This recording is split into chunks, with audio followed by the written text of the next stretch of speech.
Bonjour à tous, aujourd'hui nous sommes dans le bocage bourbonnais en plein cœur et on va vous faire découvrir ce charmant village, vous allez voir, tout à fait atypique, le village de Noyant-sur-Allier.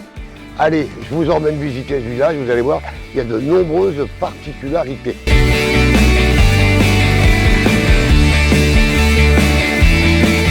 Tous les villages du monde ont une histoire faite de traditions, de drames et de bonheur. Noyant fait partie de ces villages atypiques par leur histoire. Un village à vivre, Noyant-sur-Allier. Ancré dans un paysage vallonné verdoyant, Noyant conserve ses fermes typiques bourbonnaises. L'étang de Vessarges, créé par les moines clunisiens au XVIe siècle comme lieu de prière, fait le bonheur aujourd'hui des pêcheurs et promeneurs en quête de tranquillité. Les traces les plus anciennes d'exploitation de mines dans le Bourbonnais remontent à 1569. Mais c'est au XIXe siècle que les mines de charbon sont apparues dans les campagnes de l'Allier, entre Montluçon et Moulins. À cette époque, le charbon du bassin de la Queune, au nord du Bourbonnais, est exploité via les mines de Fain, entre Noyant-d'Allier et le Montet. La mine de Noyant a été principalement exploitée de 1899 à 1943. Durant cette période, on tira un tonnage 2 fois plus élevé que celui qui fut tiré du bassin de la Queune tout entier depuis le début de son exploitation. Les traces les plus visibles du passé minier du bassin de la Queune se trouvent au cœur de Noyant, là où fut creusé le puits central de la mine en 1917. Le bâtiment construit au-dessus du puits en béton est le plus ancien de ce type en France. Achevé en 1920 sur les plans de l'ingénieur Eugène Frécinet, le bâtiment comprend 2 salles, la chambre des pendus, où étaient accrochées les affaires des mineurs, et la salle des machines. C'est un écrit du gouvernement français de l'époque qui dit « On ferme la mine de Noyant pour envoyer les mineurs à Bussière ». Qu'est-ce qu'il y avait derrière? Voilà. Je reste sur les écrits que nous avons. On va envoyer les mineurs là-bas, Voilà. comme ça on aura de l'essence. On en a besoin là-bas. Voilà, c'est mieux. C'est sûr, vous voyez le gros chargeur là, avec derrière avec le godet qui charge 12 tonnes de minerai. Il vient de Bussière, il était dans les galeries à Bussière-les-Mines. C'est en 1988 que fut créée l'Association des Amis de la mine de Noyant. Quelques 500 tonnes de matériel furent récupérées au fur et à mesure des fermetures d'autres exploitations minières. Mais malheureusement, celle-ci sombra en désuétude. Et c'est en 2002, à l'initiative du maire de Noyant, M. Lafay, qu'une poignée de volontaires décida de sauver de l'abandon le site de la mine et ses collections.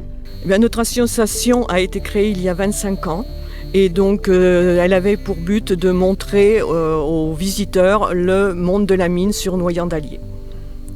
Donc cette mine a fermé en 1943, c'est ça? Oui, tout à fait, elle a fermé en 1943. C'est un édit du gouvernement français de l'époque qui a souhaité fermer cette mine pour envoyer les mineurs à Bussière-les-Mines. Parce qu'à Bussière-les-Mines, il y avait du schiste bitumineux et dans ce schiste bitumineux, il y avait de l'essence et c'était beaucoup plus intéressant d'avoir de l'essence en 1943 pour aussi bien le gouvernement français de l'époque que les occupants de l'époque. Il a été créé par une équipe de bénévoles et ce sont toujours des bénévoles qui assurent l'entretien du matériel, aussi bien des engins que les visiteurs peuvent voir, que tout ce qui tourne autour des engins. Tous les mardis, nous avons une équipe à peu près de 9 bénévoles hommes qui viennent travailler durement pour entretenir tout ce matériel. Et tous ces bénévoles ont plus de 60 ans. Mais il n'y a plus de charbon à extraire là? On ne sait pas. Il y a peut-être encore du charbon, mais a priori, les couches de charbon sont très difficiles à atteindre. Mais nous avons des galeries qui ont été reconstituées par nos bénévoles il y a quelques années. Oui. Et donc dans ces galeries, vous pouvez imaginer que vous êtes dans des galeries de mines. Ah, ok. À 400 mètres de profondeur. Voilà.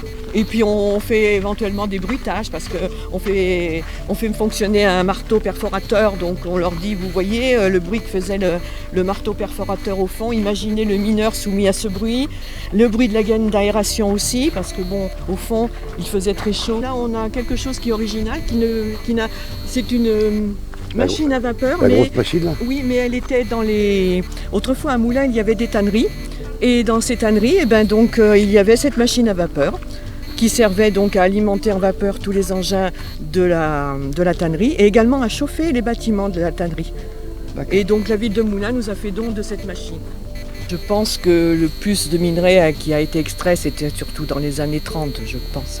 Après, progressivement, le filon houillé s'est tari et puis bon, c'était peut-être de plus en plus difficile à extraire le charbon aussi. Ici à Noyant, on dit, avant la fermeture en 1943, il n'y avait que le mineur, son pic et son cheval. Il n'y avait pas d'engin mécanique. Le seul engin mécanique qui est apparu dans les galeries, c'était en 1938. C'était un petit locotracteur qui devait donc tirer les wagonnets chargés de minerais. Et vous êtes vous-même petite fille ou fille de Non, mine? pas du tout. Moi, je suis fille de paysan. D'accord. Qu'est-ce qui vous a amené ici à la mine? C'est mon compagnon qui était ici comme bénévole quand il a pris sa retraite. Et puis bon, moi j'ai dit pourquoi pas, je vais suivre. Hein.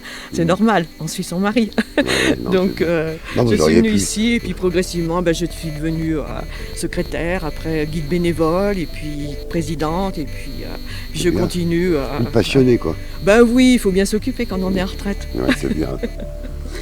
Donc vous voyez tous ces engins-là sont énormes. Et c'est en 2002, à l'initiative du maire de Noyant, M. Lafay, qu'une poignée de volontaires décida de sauver de l'abandon le site de la mine et ses collections. Allez, la visite de Noyant-sur-Allier, écoutez, est terminée. On va continuer vers d'autres horizons et on vous dit à très bientôt et portez-vous bien.